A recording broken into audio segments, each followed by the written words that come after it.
Let us begin with a question, shall we? What happens when a king who changes wives like gloves decides to outsource his taste? Disaster. Predictable, avoidable, glorious disaster. Whilst England was still catching its breath from one queen's funeral, Thomas Cromwell, yes, that Cromwell, the man who rearranged the kingdom like furniture, decided it was time to play matchmaker. Bold, reckless, and as it turns out, career-ending. Now Henry, our ever-discerning romantic, has a problem.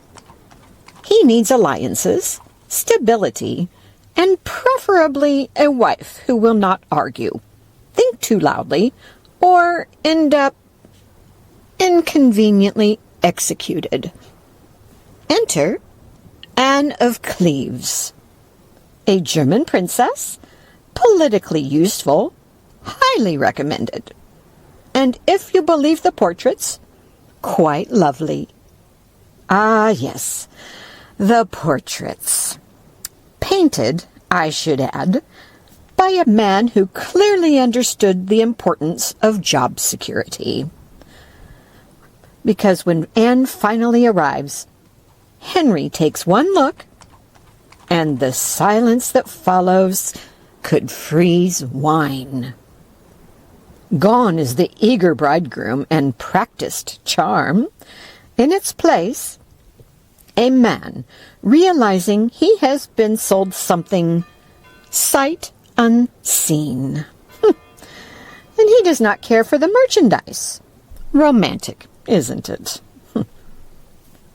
Now Anne, poor practical Anne, walks into this situation with the confidence of a woman who has absolutely no idea she is about to become the king's most polite inconvenience. She is not foolish, loud, nor dangerous. In fact, she is entirely reasonable, which, as we know, is never what Henry is looking for. He wanted admiration, illusion, and excitement. What he got was a perfectly suitable wife, and nothing disappoints Henry more than suitability. Now the marriage proceeds, of course, because once a king makes a decision, especially a bad one, it must be honored, publicly and lavishly, with just enough enthusiasm to convince everyone it was intentional.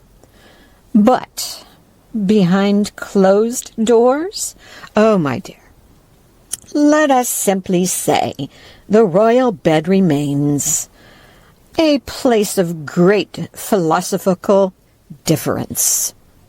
Henry complains repeatedly and loudly to anyone who will listen, and several who would very much prefer not to. "I like her not," he says. And just like that, the fate of a queen is sealed not by treason, not by scandal, but by preference. How modern. And Cromwell? Oh, Cromwell watches this unfold with the dawning horror of a man who has just realized he has personally delivered his own execution order. Because this marriage, this carefully arranged, politically brilliant, utterly disastrous union, was his idea, his doing, his signature piece. And Henry is not a man who accepts disappointment quietly. No, he assigns blame. The court shifts again, because it always does. Smiles tighten, alliances wobble, and suddenly the man who once stood at the king's right hand finds himself just a little too far to the left. Cromwell, architect of power, master of reform, destroyer of enemies, has made one fatal miscalculation. He forgot that in Henry's court success buys you favor, but failure? Failure buys you a very short walk and a very sharp ending. And Anne? Well, unlike those who came before her, Anne does something extraordinary. She understands.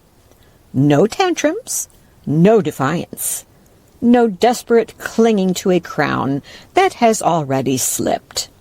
She agrees, complies, and more important, she survives. Divorced, not destroyed. Rewarded, not ruined. Given a title, a home, and, most importantly, her head. A rare and enviable outcome. So as the marriage dissolves with remarkable efficiency, another story reaches its inevitable conclusion. Because Henry may discard a wife with irritation, but a man who embarrasses him? Oh, that is far more serious offense. And Cromwell has embarrassed the king.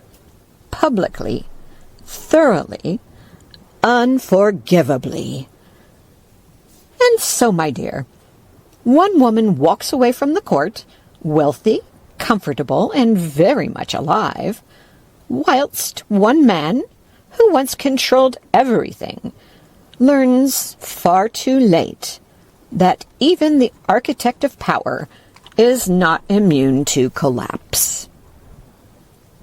Now, if you'll excuse me, I must go find Lord Thorne, who has just announced he could have arranged a better royal match himself, which is fascinating, considering he once tried to introduce me to a woman who turned out to be a coat rack. Hopeless. Now remember, my darlings, to keep your crown straight and your head attached.